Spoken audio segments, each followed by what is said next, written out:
Assalamualaikum warahmatullahi wabarakatuh. Sebelumnya saya berterima kasih kepada Ibu Bapak yang berkenan hadir di kesempatan ini untuk mendampingi saya acara diskusi mengenai budaya positif.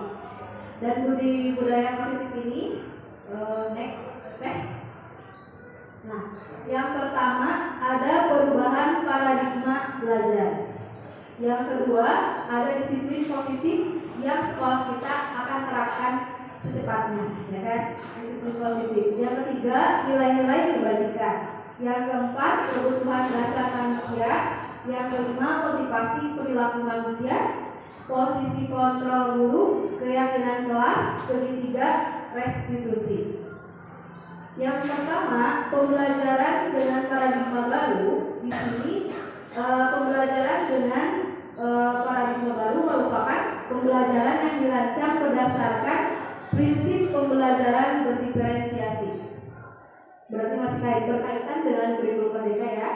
Sehingga para peserta didik belajar sesuai kebutuhannya berdasarkan tahap perkembangan, sesuai teori psikologi modern untuk mewujudkan profil pelajar Pancasila. Ayo, profil pelajar Pancasila, Bapak Ibu masih mengingatnya?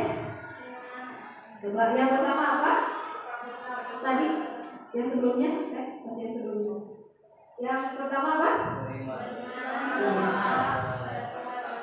Beriman, bertakwa kepada Tuhan Yang Maha Esa dan berakhlak mulia. Yang kedua,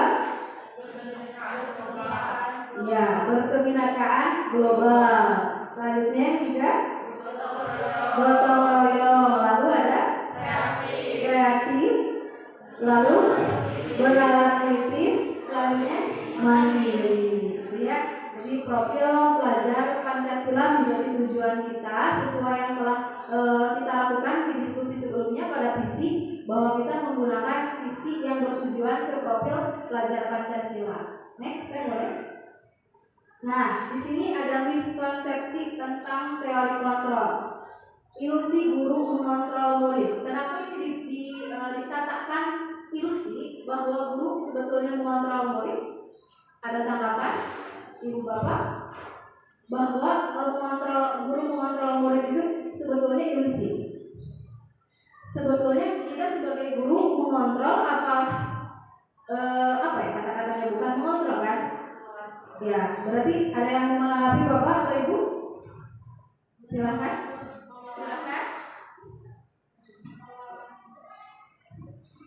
Mungkin untuk miskonsepsi tentang teori kontrol, ilusi guru mengontrol murid itu, jika dalam teori kontrol kan banyak sekali yang tidak harus menjadi manajer, tidak harus menjadi teman, apalagi penghukum, tapi di sana tidak bisa memilih posisi yang tepat untuk mengontrol itu seperti apa, langsung diganti katanya posisikan diri sebagai apa gitu. Guru sebagai teman, guru sebagai manajer, guru sebagai apa, seperti itu. Mungkin dari sini aja kan biasanya the power of diksi ya, kata-kata itu mensugesti apa yang akan kita lakukan ke depannya. Tapi kalau saya bilang bahwa guru itu bertugasnya adalah menuntun. Kenapa menuntun? Karena pada hakikatnya adalah murid sudah memiliki basic, sudah memiliki dasar. Tugas kita itu hanya mengarahkan, menebalkan apa yang sudah ada dalam murid, agar karakter yang banyak ada dalam diri murid itu adalah karakter baik atau karakter positif. Seperti itu mungkin Bu. Ya, terima kasih Ibu ya. Jadi betul sekali bahwa di sini dikatakan ilusi ya, guru mengontrol murid itu ilusi. Jadi sebetulnya tugas kita sebagai seorang pendidik adalah menuntun. Jadi kata-kata mengontrol itu diganti, guru menuntun murid, seperti itu. Seperti yang terdapat dalam filosofi pendidikan Ki Hajar Dewantara. Di situ dijelaskan bahwa guru harus menuntun murid, bukan mengontrol murid. Jadi ilusi itu sekali. Selanjutnya ada ilusi bahwa semua kekuatan positif efektif dan bermanfaat. Karena sebagian ya. Ada juga ilusi bahwa kritik dan membuat rasa bersalah mampu menguatkan karakter. Kritik dan membuat rasa bersalah. Betul kan itu? Kayaknya itu sering dilihat kegiatan ini atau dalam bimbingan konseling ya. Coba kalau kritik dan membuat rasa bersalah, apakah itu sering kita lakukan sebagai pendidik? Mengkritik dikatakan ilusi gitu ya, bahwa kritik dan membuat rasa bersalah mampu menguatkan karakter. Karena pada dasarnya peserta didik kita itu tidak semuanya memiliki karakter yang siap untuk menerima kritikan dari seorang pendidik ya. Makanya di situ disebutkan adalah ilusi seperti itu. Kadang ada peserta didik yang menerimanya itu bukan sebagai kritikan yang secara halus, jadi malah mereka membuat kena mental istilahnya ya, kena mental. Itu misalnya ya, boleh menambahkan silakan Bu Sri. Ilusi bahwa kritik dan membuat rasa bersalah mampu menguatkan karakter itu, kalau menurut saya pribadi ya, mohon maaf jika tidak sependapat dengan kalian di sini, itu salah. Karena apa? Tidak semua manusia itu bisa dikritik. Jadi mungkin ada di antara siswa-siswa kita itu yang anti kritik, dia tidak bisa digunakan dengan cara dikritik. Dia tidak bisa dikuatkan karakternya dengan cara dikritik. Oleh karena itu mungkin kita sebagai guru harus mampu menempatkan diri, menempatkan posisi, mau seperti apa cara kita menguatkan karakter dengan tidak mengkritik seperti itu. Terima kasih Bu Sri ya sudah menambahkan. Nah, jelas ya bahwa ini ilusi ya, bahwa kritik dan membuat rasa bersalah maupun menguatkan karakter itu adalah ilusi ya Bapak Ibu ya. Selanjutnya ada juga ilusi bahwa orang dewasa memiliki hak untuk memaksa. Coba ada yang menanggapi bahwa orang dewasa memiliki hak untuk memaksa, setuju tidak? Setuju. Boleh Bapak menanggapi? Silakan. Untuk ya menanggapi masalah orang dewasa memiliki hak untuk memaksa, ini kita bisa posisikan diri kita contohnya sebagai orang tua ya, orang yang lebih dewasa daripada anaknya, untuk bisa mengarahkan anak bisa di jalan yang benar itu tentu ada sedikit paksaan. Contohnya kalau saya bilang muslim yang mengajarkan anak tentang sholat ya, harus dibangunkan secara paksa walaupun dilihat anak merasa keberatan subuh contohnya ngantuk ya. Jadi kembali untuk sebagai orang dewasa hak untuk memaksakan seseorang atau anak didik atau anak sendiri itu penting, perlu ya. Itu saja Bu. Terima kasih Bapak Hadi. Jadi Bapak setuju dengan orang dewasa memiliki hak untuk memaksa mungkin pada kondisi dan situasi tertentu yang seperti itu. Oke, boleh next. Nah, di sini ada mengubah paradigma stimulus respon ke pendekatan teori kontrol. Di sini menurut Stephen R. Covey gitu ya, bahasa Inggrisnya saya mengatakan bahwa bila kita ingin membuat kemajuan perlahan, sedikit-sedikit ubahlah sikap atau perilaku Anda. Jadi kita kembali lagi pada diri masing-masing ya Ibu Bapak. Namun bila kita ingin memperbaiki cara-cara utama kita, maka kita perlu mengubah kerangka acuan kita. Ubahlah bagaimana Anda melihat dunia, bagaimana Anda berpikir tentang manusia. Ubahlah paradigma Anda, skema pemahaman dan penjelasan aspek-aspek tertentu tentang realitas. Jadi semuanya kembali lagi pada kata-kata Anda. Oleh sebab itu berarti kembali lagi pada diri masing-masing ya kan ya. Jadi sebelum kita merubah atau membuat kemajuan pada orang lain, sebaiknya kita terapkan dulu paradigma tersebut pada diri sendiri seperti itu ya. Next boleh. Di sini ada disiplin positif. Nah, yang kebetulan di sekolah kita akan diterapkan.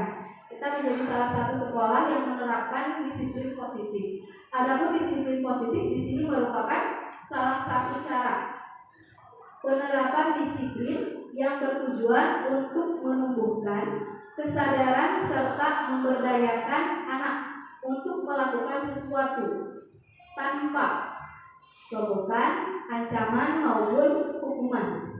Jadi tidak ada lagi hukuman. Sebagai pendidik, tujuan kita adalah menciptakan anak-anak yang memiliki disiplin diri sehingga mereka bisa berperilaku dengan mengacu pada nilai-nilai kebajikan universal dan memiliki motivasi intrinsik bukan eksplisit ya. Di sini menurut Bapak Pendidikan Ki Hajar Dewantara kita bisa lihat di mana ada kemerdekaan, disitulah harus ada disiplin yang kuat. Artinya ya suatu organisasi atau lembaga itu harus menerapkan disiplin. Sungguhpun disiplin itu bersifat self disiplin, yaitu kita sendiri yang mewajibkan kita dengan sekeras-kerasnya, tetapi itu sama saja. Sebab jikalau kita tidak cakap melakukan self disiplin, wajiblah penguasa lain mendisiplinkan diri kita. Artinya ya kalau kita nggak bisa disiplin, kita butuh seseorang atau faktor dari luar, mungkin dari pemimpin kita yang untuk supaya kita membuat jadi disiplin seperti itu ya. Dan peraturan demikian itulah harus ada di dalam suasana yang merdeka. Artinya peraturannya harus dalam suasana yang merdeka, artinya tetap ada kebebasan, tapi dalam hal positif. Seseorang yang memiliki disiplin diri berarti mereka bisa bertanggung jawab terhadap apa yang dilakukannya. Ya, itu saja ya. Karena dengan disiplin kita tahu juga konsekuensinya jika kita melanggar, gitu kan ya. Karena mereka berdasarkan tindakan mereka pada nilai-nilai kebajikan universal. Oke, next. Adapun nilai-nilai kebajikan di sini nilai-nilai yang disepakati bersama. Jadi nilai-nilai kebajikan ini adalah nilai-nilai yang telah disepakati bersama. Lepas dari suku bangsa, itu tidak dilihat apa perbedaan dari suku bangsa, agama, bahasa maupun latar belakangnya. Contoh nilai kebajikan institusi atau organisasi. Di sini menurut Ibu Primary Years Program atau PYP ya. Sikap murid yang pertama nilai kebajikannya yaitu toleransi, rasa hormat, integritas, mandiri, menghargai, antusias, empati, keingintahuan, kreativitas, kerjasama, percaya diri, dan komitmen. Ibu mungkin bisa mencontohkan mengenai nilai-nilai kebajikan di antara poin-poin yang ada ini, yang sering kita temui dalam keseharian kita di sekolah. Mungkin yang sudah muncul pada murid-murid kita nilai-nilai kebajikan yang seperti apa? Ada yang mau menanggapi Bapak Ibu mungkin? Berbagi pengalaman yang sudah Bapak Ibu lihat mungkin kita sudah ada nilai-nilai kebajikan yang ini, contohnya dalam hal ini gitu. Mungkin ada yang mau menanggapi, silakan.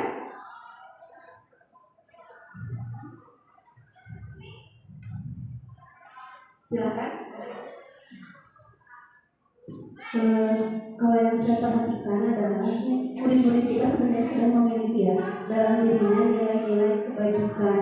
Cuma mungkin karena ini baru, dan terima kasih untuk Mustika yang sudah memaparkan. Oh iya, ternyata itu namanya nilai kebajikan di institusi organisasi. Pada dasarnya kita sudah melakukan dan kita pun sudah memiliki yang pertama ada toleransi. Kayak kalau misalkan lagi ada bulan puasa kan, yang muslim berpuasa sangat, kita pun berikan kegiatan untuk anak-anak yang di luar muslim. Itu merupakan salah satu bentuk toleransi. Terus ada integritas, ada mandiri, menghargai, itu semuanya sepertinya sudah berada dalam jiwa anak-anak kita. Dan yang sekarang sedang kita lakukan pun kan masa pengenalan lingkungan sekolah. Nah, di sana nilai kebajikan kepemimpinannya sudah kita tanamkan. Bagaimana OSIS dan MPK yang kita sebut OSKA itu mereka mengelola kegiatan dengan sangat luar biasa di bawah asuhan pihak kesiswaan. Itu mungkin di sana sudah tertanam nilai kepemimpinan yang luar biasa. Kejujuran, hormat, itu pun sudah nampak ada dalam murid-murid kita, termasuk kemandirian dan tanggung jawab. Seperti itu Mustika. Terima kasih Bu Sri sudah menanggapi. Betul sekali ya. Jadi pada dasarnya di lingkungan SMA yang 1 Cilaku ini murid-murid kita ini alhamdulillah sudah melaksanakan gitu ya apa yang dinamakan nilai-nilai kebajikan. Adapun macam-macam wadah yang memfasilitasinya ya bisa jadi menggunakan tadi dari OSIS MPK ataupun dari eskul lain. Mungkin dalam proses KBM juga terlihat proses nilai-nilai kebajikan tersebut.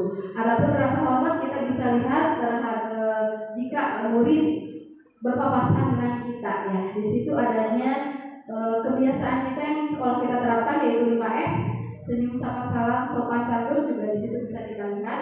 Adapun nilai kebajikan yang lain yaitu menurut 9 pilar karakter Indonesia Heritage Foundation IHF ya.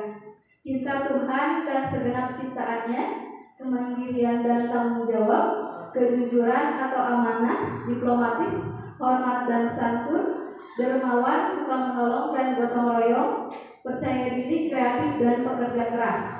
Ada juga kepemimpinan dan keadilan, baik dan rendah hati, toleransi. Nah, di sini adalah boleh next Bu. Ini video boleh diputar. Nah, ini contoh penerapan nilai kebajikan, hormat dan sopan. Ya.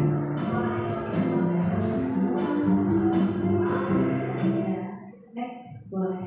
Nah, itu adalah contoh penerapan yang telah murid SMA 1 Cilaku lakukan pada nilai kebajikan, hormat dan sopan santun. Nah, ini adalah salah satu contoh nilai kebajikan yang alhamdulillah sudah saya lakukan pada saat mendiskusikan visi bersama rekan guru yang lain tentang mendiskusikan visi di sini ya, visi sekolah. Yang insya Allah visi tersebut dapat diterapkan di SMA 1 Cilaku. Seperti itu, boleh next Bu. Nah, yang sekarang ini adalah kebutuhan dasar manusia. Kenapa kebutuhan dasar manusia menjadi termasuk ke dalam budaya positif di sini ya? Karena merupakan unsur-unsur yang dibutuhkan oleh manusia dalam mempertahankan keseimbangan antara fisiologis maupun psikologis, yang tentunya bertujuan untuk mempertahankan kehidupan dan kesehatan. Ya, di sebelah kanan Ibu Bapak di situ ada lingkaran. Ada 5 kebutuhan dasar manusia yang pada dasarnya itu sangat kita perlukan. Yang pertama tentunya untuk bertahan hidup, ya, karena kebutuhan dasar manusia pada dasarnya untuk bertahan hidup. Lalu penguasaan itu juga menjadi penting. Lalu kasih sayang dan rasa diterima, itu kasih sayang selalu kita terapkan dimanapun kita berada ya. Kalau kita di sekolah, di keluarga, kita selalu membutuhkan itu. Karena kita memiliki jiwa makhluk sosial, butuh untuk kasih sayang dan rasa diterima seperti itu ya. Ada lagi kesenangan, karena kita sebagai manusia juga memiliki naluri ingin adanya kesenangan gitu kan, ingin melakukan apa yang kita senangi lah ya, tidak harus melulu melakukan hal-hal yang diwajibkan gitu. Kita memiliki hobi, ingin sekali melakukan hobi itu bisa, ataupun kita menerapkan di dalam KBM. Itu kan gak selalu kita harus langsung seperti itu kan menjelaskan materi gitu ya. Pasti siswa mengharapkan di sela-sela itu ada speaking seperti itulah ya. Ada speaking seperti itu. Nah, itu juga diperlukan. Yang selanjutnya yaitu adanya kebebasan. Kebebasan di situ ya maksudnya bukan bebas gak mau diatur, bukan seperti itu ya, tapi kebebasan yang bersifat positif juga di situ. Nah, berkaitan dengan kesenangan tadi ya, ada ice breaking. Bagaimana kita berdiri dulu ya, di bawah ini kita berdiri dulu dan kita hal ya. Silakan berdiri dulu. Nah, di sini kita sepakati jika saya bilang tepuk satu kali.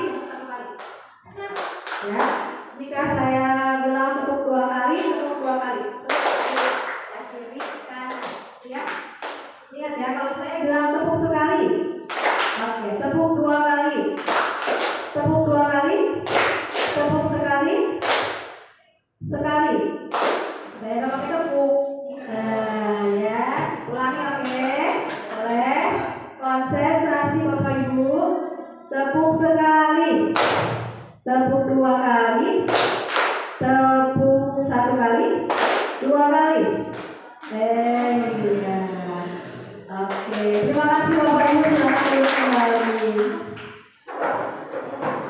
Nah, kebetulan hari ini kita mengenakan seragam sesuatu yang sangat melambangkan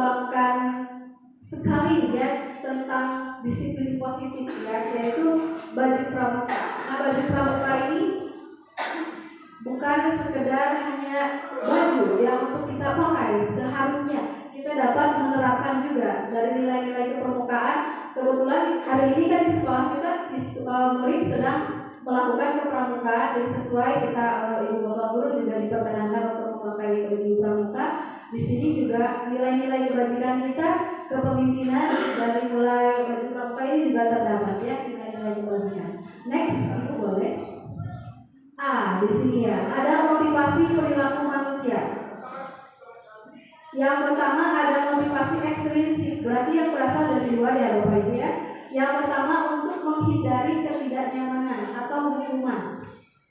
Yang selanjutnya untuk mendapatkan imbalan penghargaan dari orang lain, itu dari luar. Yang dari dalam yaitu motivasi ekstrinsik untuk menjadi orang yang mereka inginkan dan menghargai diri sendiri dengan nilai-nilai yang mereka percaya. Itu ya, itu motivasi intrinsik.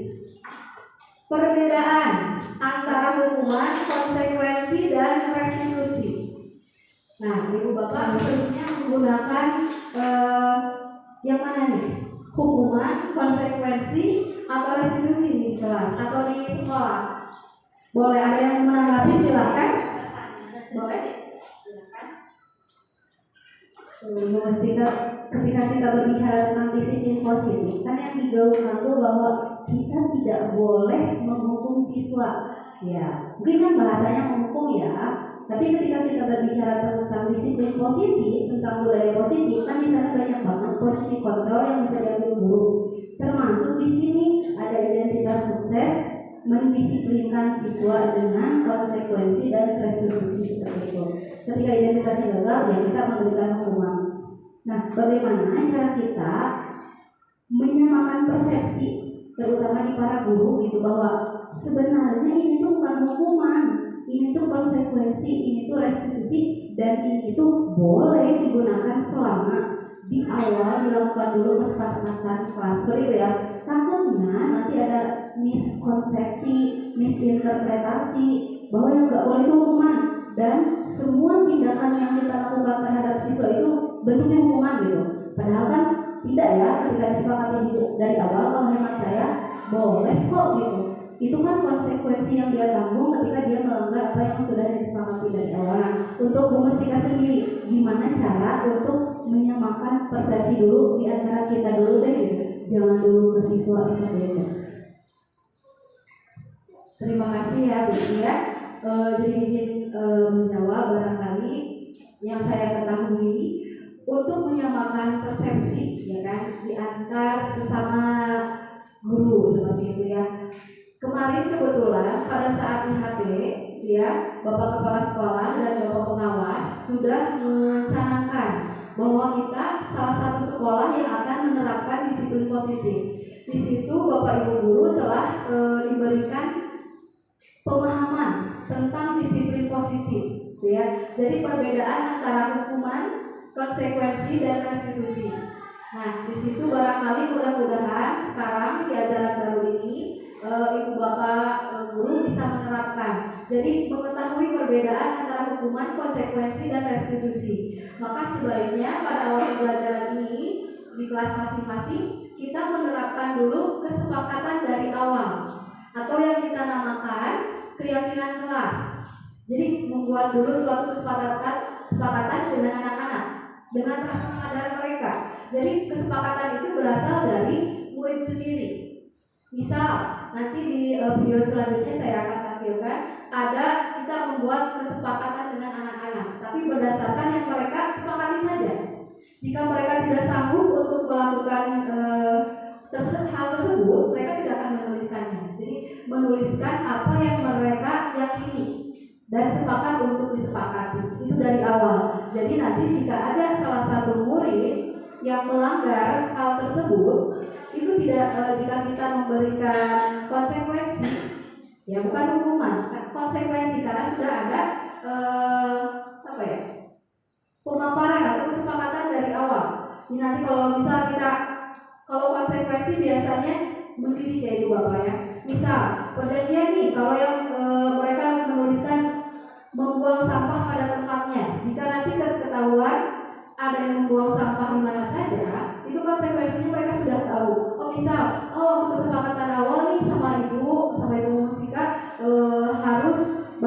debat satu ayat bisa. Nah itu kan bukan hukuman Bapak Ibu ya, karena kita sudah menyepakatinya dari awal. Jadi nanti secara sadar anak tersebut akan langsung melakukan konsekuensinya gitu. Pasti gitu ya. Jadi itu saya mau membaca satu ayat karena saya membuang sampah sembarangan gitu kan. Jadi nggak lagi harus sama kita. Kamu buang sampah sembarangan, ayo. Terus kamu lari keliling ke lapangan atau gitu. Kalau itu namanya hukuman. Jadi kalau kesepakatan kita terapkan dari awal sehingga anak itu sadar dengan sendirinya. Ya, jadi tanpa paksaan dari kita. Karena kita sudah menyepakatinya dari awal.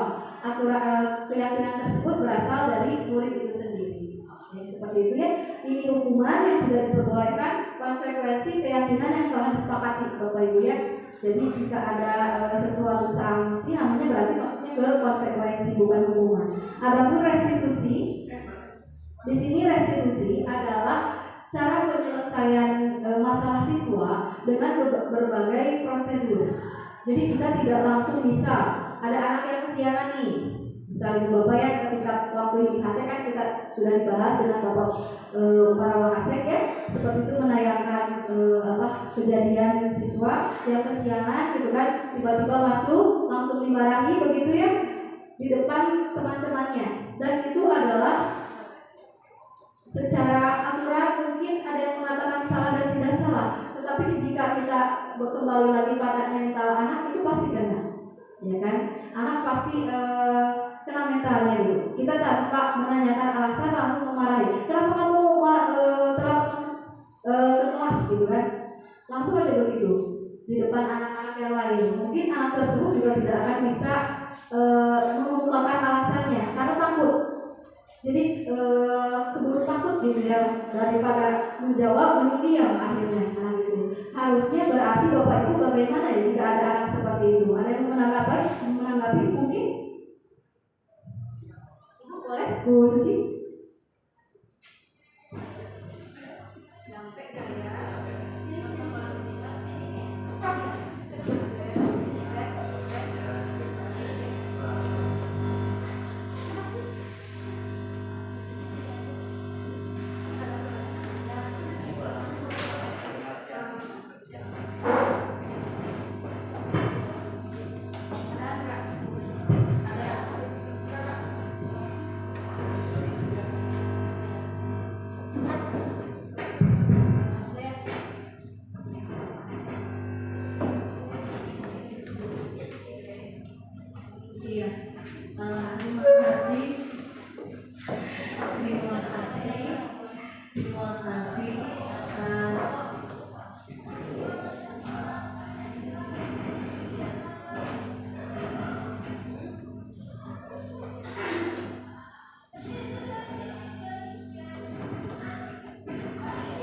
Terima kasih atas pertanyaan itu yang sangat masih dalam proses kami juga ya Bu ya gitu. Mengenai anak untuk keterlambatan itu tadi memang betul. Apabila anak masuk atau telat masuk kelas, terus sama pengajar atau sama guru langsung ditegur di depan anak-anak atau teman-temannya, itu akan menimbulkan anak keterbatasan mental nantinya. Betul yang dikatakan Bu Mustika, bahwasanya mental anak akan kena. Dalam arti bukan terus kena mental bagaimana tidak, tapi anak akan adanya perubahan mulai dari sikap. Nah, nanti kalau sikap ini anak sudah tidak diperlakukan dengan adanya kepribadian ini. Nah, akhirnya masuk pada kepribadiannya nanti. Nah, kalau semuanya kepribadiannya sudah kena ya, sudah mental kena, kepribadian kena, nanti anak menjadi introvert. Nah, kalau sudah jadi introvert itu menurut saya ya, menurut pandangan saya, kalau menjadi introvert anak akan susah untuk lebih diarahkan kembali. Jadi untuk hari ini saya lebih memilih untuk anak diarahkan seperti itu. Jadi diarahkan menurut tadi yang kesadaran ya, udah melalui konsekuensinya seperti itu, tapi bukan hal untuk yang dihukum tadi yang harus membaca satu ayat gitu ya tadi itu itu bukan hukuman kalau menurut saya, itu malah menjadi pembelajaran karena adanya konsekuensi. Nah di situ nanti anak akan mengetahui jati diri atau pembelajaran diri terhadap diri sendiri gitu, bahwasanya mempunyai tanggung jawab pada atas diri sendiri seperti itu. Terima kasih.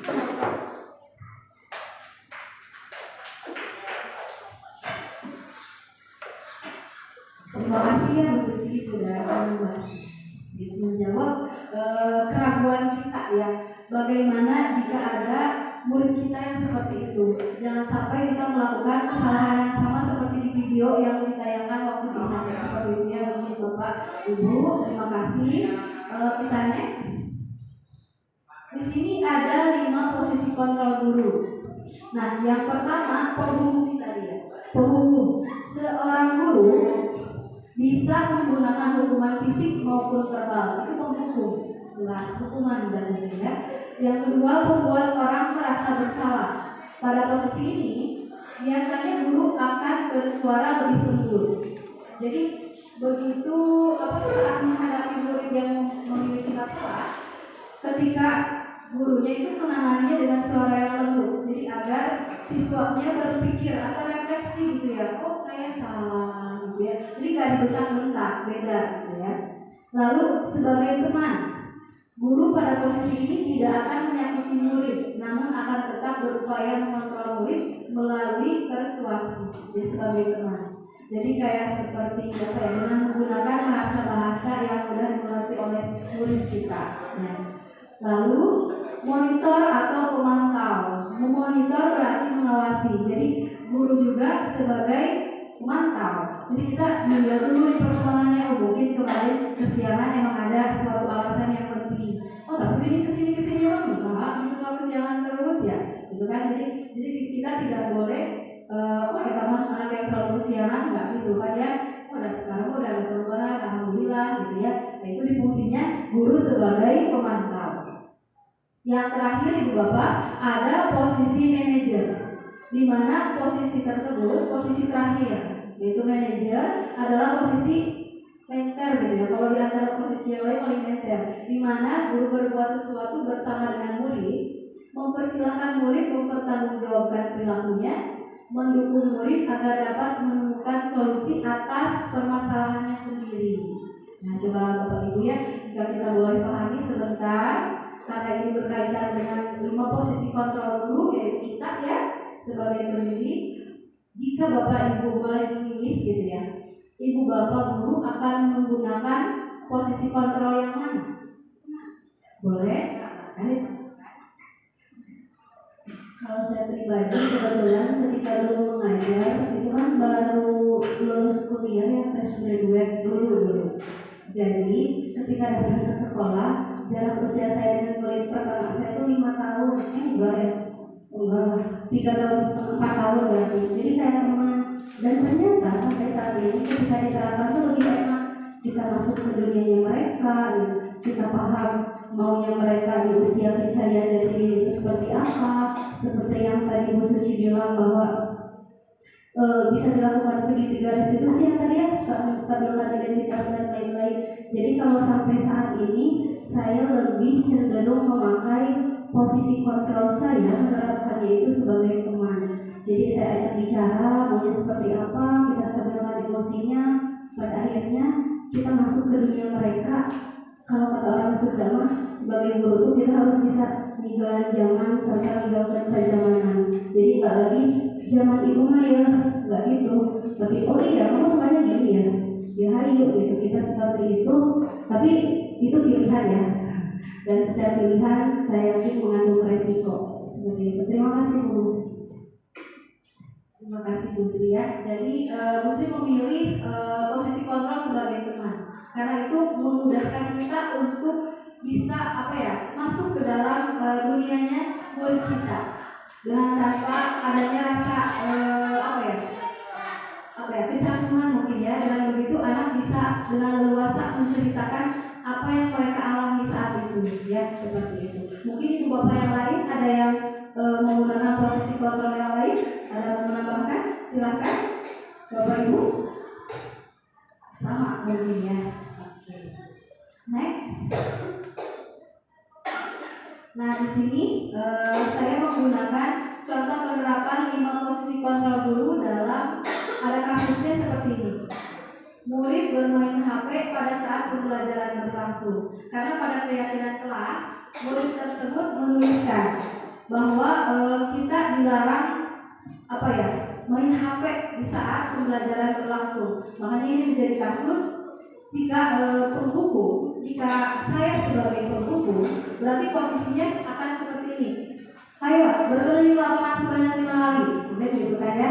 Jika saya memposisikan sebagai pembuku. Nah, jika saya memposisikan sebagai pembuat merasa bersalah, pasti yang saya katakan seperti ini. Ibu sangat kecewa sekali dengan kamu, gitu kan? Padahal kita sudah membuat keyakinan di awal. Kenapa kamu kok bisa langgar, gitu ya? Jika kita membuat merasa bersalah, bisa lanjut Bu. Nah, di sini sebagai teman, mungkin saya akan katakan ya sudah, kali ini tidak apa-apa. Nanti ibu bantu kamu untuk memperbaikinya. Jadi nanti kita akan bertukar pikiran dengan murid untuk menemukan solusi supaya dia tidak mengulangi hal tersebut seperti itu ya. Lalu sebagai pemantau, pasti saya akan mengatakan seperti ini. Apa yang telah kamu lakukan? Gitu ya. Kalau isi ke murid TK sadar salahnya apa gitu ya, diingat lagi. Apa yang telah kamu lakukan? Gitu ya. Tadi pas lagi belajar beneran bingung gitu ya. Nanti pasti dia, oh iya kan itu sebenarnya harus sebagai pemantau. Nah ini jika sebagai manajer balik lagi ke keyakinan kelas yang telah kita buat. Apa yang kita yakini? Apa yang kelas kita yakini? Bahwa bermain HP pada saat pembelajaran berlangsung itu tidak boleh seperti itu ya. Next, nah ini jangan lupa chat ya Bu. Ini ya kita next dulu. Nah, udah stop. Nah, yang ini kita boleh jawab bareng-bareng Ibu Bapak. Jika pertanyaannya seperti ini, coba posisi kontrol apakah ini? Apakah kamu meyakininya? Boleh Bapak.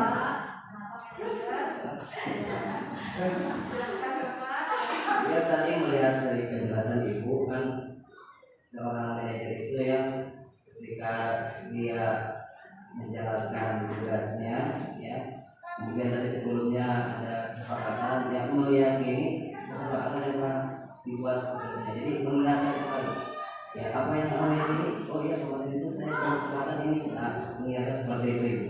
Apa kurang sempurna jawabannya? Terima kasih Bapak ya Bapak Hadi. Silakan di next Bu, kita lihat jawabannya. Baik sekali. Berarti Bapak Ibu sudah mulai memahami ya perbedaan antara 5 posisi kontrol guru ini. Next, coba boleh lihat. Nah, jika pertanyaannya seperti ini, peraturannya apa? Apa ya? Nah, apa ya berarti ya? Bapak boleh coba lagi ya, Bapak boleh sih. Oh iya ada ya.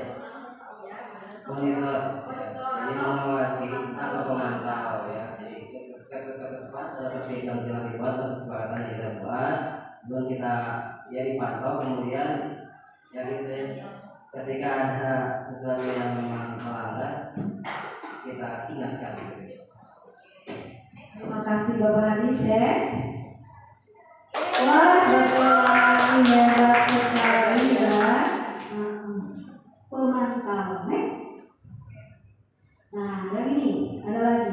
Ayo, ingat tidak bantuan Ibu selama ini? Apa ya posisi kontrolnya? Kira-kira Bapak Ibu, Bapak mungkin menambahkan?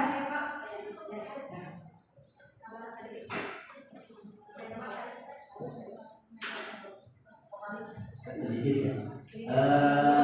Mungkin itu pertanyaan ayo ingat tidak? Ayo ingat tidak bantuan ibu selama bapak selama ini. Di sini posisinya sebagai teman saya, karena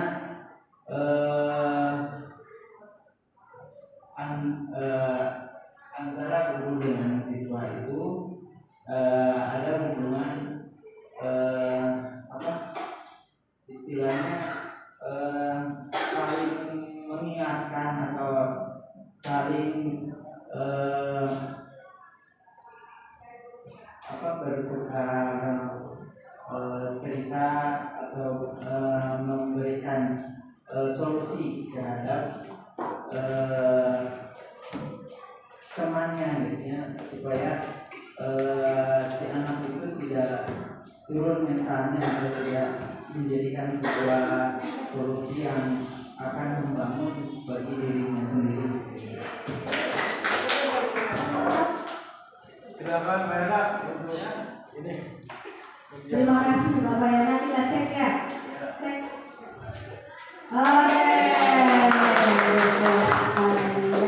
Sip, betul. Ini adalah posisinya, posisi kontrol kita sebagai teman. Jadi di mana yang tadi Bu Sri bilang ya, posisi ini adalah posisi yang selalu seperti yang kita lakukannya dalam kehidupan sehari-hari di sekolah seperti itu ya. Next, coba.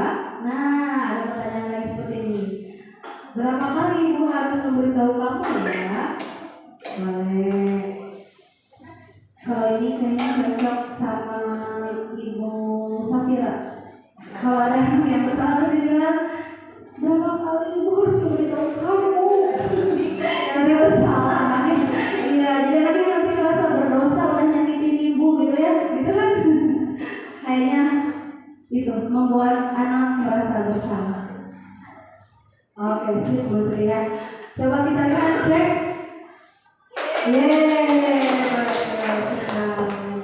Ya, di sini membuat merasa bersalah. Next, ada lagi. Nah, ini yang terakhir nih. Coba Ibu Bapak. Coba. Kamu selalu saja salah. Mau mengatakan kamu selalu saja salah. Boleh.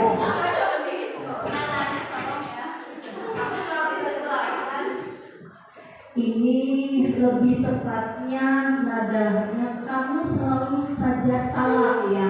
Itu termasuk ungkapan biasanya penghukum ya, atau penghukum anak seperti itu. Betul?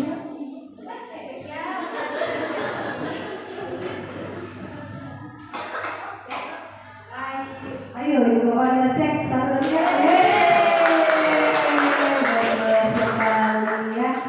Jadi ini penghukum karena gini ya, jelas ya. Kamu selalu saja salah, gitu ya. Jadi belum apa-apa kita belum tahu alasannya apa-apa, udah aja bilang gitu. Kamu selalu saja salah, gitu. Dan itu yang harus kita hindari ya Bapak Ibu ya. Mudah-mudahan. Ada lagi nggak Bu? Pertanyaannya coba. Oh sudah selesai. Berarti dengan demikian yang tadi ya, dari 5 posisi kontrol tersebut bisa kita simpulkan bahwa Ibu Bapak Guru yang hadir pada kesempatan ini sudah tahu ya, sudah memahami apa perbedaan antara posisi kontrol sebagai manajer, pemantau, pembuat merasa bersalah, teman dan penghukum. Alhamdulillah. Sekarang kita lanjutkan Ibu Bapak Guru. Ini adalah keyakinan kelas yang tadi kita bahas di awal, bahwa kita harus membuat keyakinan kelas dengan murid kita. Bagusnya di awal pembelajaran seperti awal tahun ini ya, bagusnya. Di mana latar belakangnya itu pembentukan keyakinan kelas ini adalah dari pemikiran Ki Hajar Dewantara mengenai disiplin positif. Lagi-lagi disiplin positif. Keyakinan kelas merupakan sesuatu yang berasal dari keinginan untuk membentuk budaya positif. Oke, boleh next. Nah, adapun langkah-langkah pembentukan keyakinan kelas, di sini yang pertama, murid menuliskan keyakinan yang mereka inginkan. Jadi masing-masing murid nanti menuliskannya ya, boleh menggunakan bahan apapun yang kita miliki, kertas ataupun apa. Yang kedua, guru dan murid mengulas keyakinan yang telah tertulis. Ini nanti kita baca bareng-bareng setelah dilakukan dengan murid. Yang ketiga, guru dan murid memilah keyakinan kelas yang penting. Misal, Ibu jangan itu terlalu berat, ya udah nggak usah, nah gitu ya. Isi gitu ya Bu, kan ada yang nulis anaknya suka seenaknya gini ya. Dilarang tidak membuang sampah sembarangan. Sanksinya bayar 5.000 gitu ya. Bu jangan itu berat, ya udah jangan gitu ya. Terus yang keempat, mengubah keyakinan kelas menjadi kalimat positif. Nah, menjadi kalimat positif di sini ada yang sudah memahaminya mungkin Bapak Ibu. Kenapa di sini menjadi kalimat positif? Nah, biasanya jika kita berpergian aja di jalan, dilarang parkir di sini, gitu ya, bukan? Itu kata-kata dilarang adalah kalimat apa? Negatif. Nah, berarti kita harus menggantinya dengan kalimat positif. Berarti jadi apa tuh kalau dilarang parkir di sini?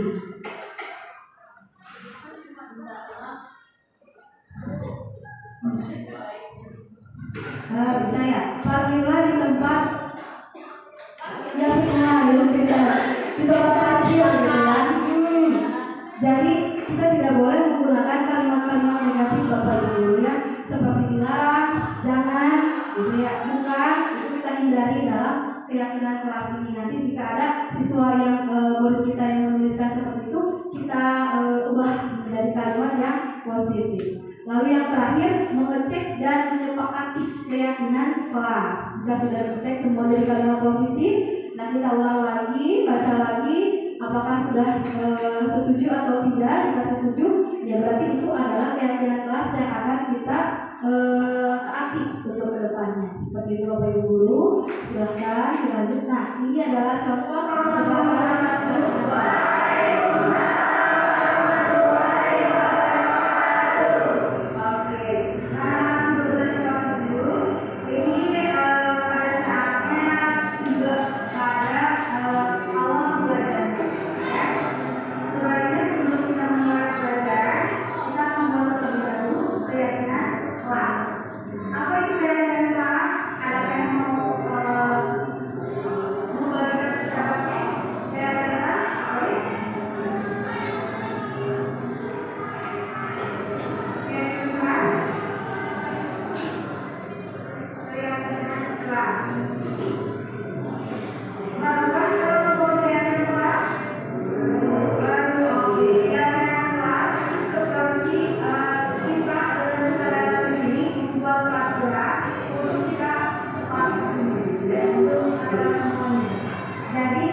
Tidak melanggar pada tepat waktu.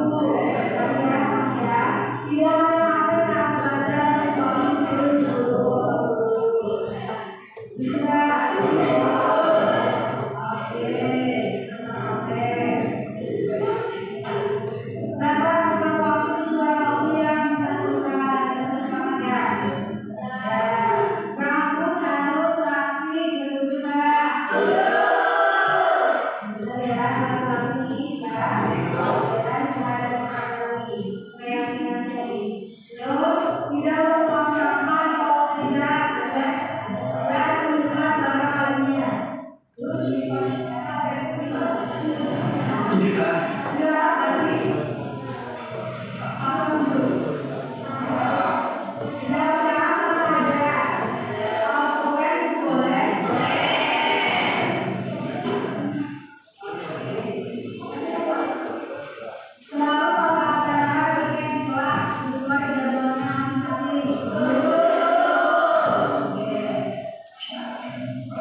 Nah, itu ya Ibu Bapak Guru contoh penerapan keyakinan kelas yang sudah saya lakukan di kelas 12 IPA 7 ya. Jadi nanti Ibu Bapak Guru mungkin bisa menerapkan hal yang sama bahkan yang lebih baik gitu ya, yang lebih rapi ya. Sip. Oke, kita lanjut. Nah, ini adalah dokumentasinya saat murid menerapkan. Next. Di sini ada segitiga restitusi tadi. Tadi kan ada perbedaan antara hukuman, konsekuensi, dan restitusi. Nah, restitusi di sini suatu proses dialog yang dijalankan oleh guru agar dapat menghasilkan murid yang mandiri dan bertanggung jawab. Yang pertama kita lihat segitiganya Bapak Ibu. Yang pertama menstabilkan identitas. Yang kedua validasi tindakan yang salah. Yang ketiga menanyakan keyakinan. Ya, ini nanti kaitannya dengan segitiga restitusi. Boleh di next?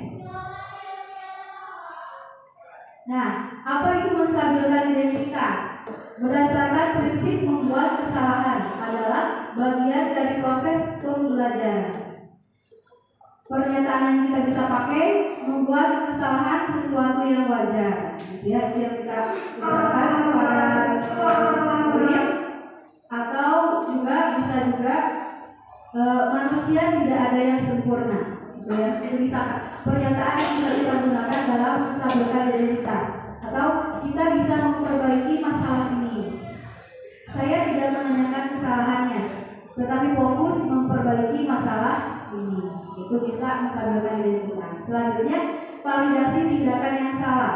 Berdasarkan prinsip setiap perilaku berupaya memenuhi suatu kebutuhan tertentu, di mana pernyataannya kamu bisa saja bertindak lebih gegabah lagi dari ini, gitu ya. Kamu bukan melakukannya tanpa suatu alasan tertentu. Jadi pasti anak itu punya alasan. Kamu melakukannya karena mempertahankan sesuatu yang penting bagimu. Mungkin kamu bisa mempelajari suatu perilaku baru yang lebih efektif. Bersediakah kamu mempelajarinya? Gitu ya. Jadi dibalikin lagi ke anaknya. Next. Yang terakhir, menanyakan keyakinan. Teori kontrol menyatakan bahwa pada dasarnya kita termotivasi secara intrinsik. Adapun pertanyaan yang bisa kita gunakan Bapak Ibu Guru, jika itu boleh di keluarga, nah ini di keluarga pun kita bisa menerapkannya kepada anak-anak kita di rumah ya. Segitiga restitusi ini tidak hanya di sekolah, di kelas.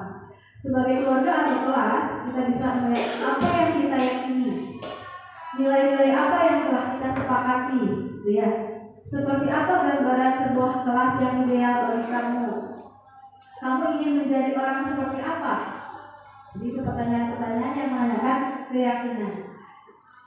Nah, ini adalah contoh penerapan yang saya lakukan di kasus pertama. Silakan. Tadi kita juga dengan kamu beberapa ada yang masalahnya begitu ya Bu, soalnya saya suka lupa kalau di sekolah. Kamu kalau saya suka tugas sekolah, soalnya saya sudah ke sekolah sampai rumah kamu sudah capek Bu, suka lupa istirahat. Oh iya, jelas kalau seperti itu. Jika itu seperti kamu, jadi juga akan melakukan yang lain. Lalu apa yang kamu lakukan terhadap tugas kamu itu? Saya biasa menjadi karena saya berpikiran. Oh begitu. Tapi kamu berbuat seperti itu karena alasannya kan ya? Ya, saya kan pulang ke rumah berpikiran. Iya, wajar. Wajar ya, kalau kamu tidak mengerjakan tugas kamu berpikiran. Itu sangat menghargai tindakanmu yang tidak melakukan hal daripada itu. Misalnya bersekolah. Sekarang coba kita pikirkan tindakan kamu tidak mengerjakan tugas dalam tugasmu itu, apakah itu sesuai dengan keyakinan kita? Tidak. Menurut kamu keyakinan apa yang sudah kamu lakukan? Iya betul. Menurut kamu mengerjakan setiap tugas yang diberikan itu penting tidak untuk kamu? Baik, jika kamu itu penting, jadi keyakinan apa yang harus kamu lakukan pada saat memiliki tugas? Kamu bersedia untuk memperbaiki masalah ini? Ya, apa yang akan kamu lakukan untuk memperbaiki masalah ini? Saya akan lebih lagi dalam memperbaiki masalah. Iya, lakukan lagi dengan ritual. Tetap semangat ya. Sekarang silakan mulai setelah selamat Ibu, sama-sama.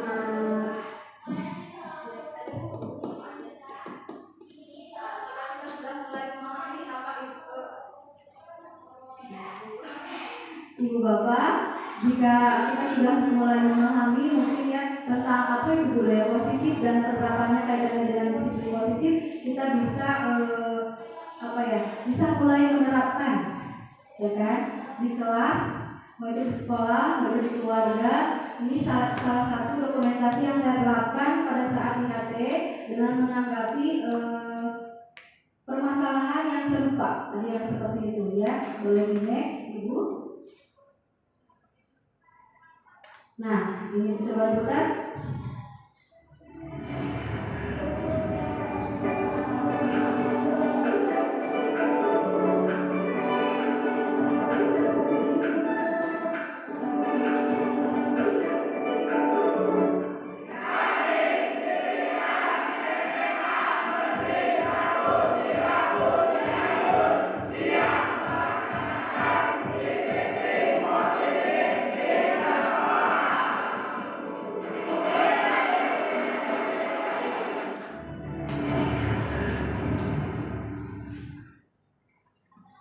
Terima kasih Bu Bapak Guru yang sudah berkenan bersama saya mendiskusikan mengenai budaya positif. Dari kesimpulan ini bahwa sudah semestinya berarti ya kita sebagai warga sekolah SMA Negeri 1 Cilaku menerapkan disiplin positif karena pada dasarnya kita telah mengikrarkan itu pada saat IHT bersama Bapak Kepala Sekolah dan juga Bapak Pengawas bahwa kita menyepakati bahwa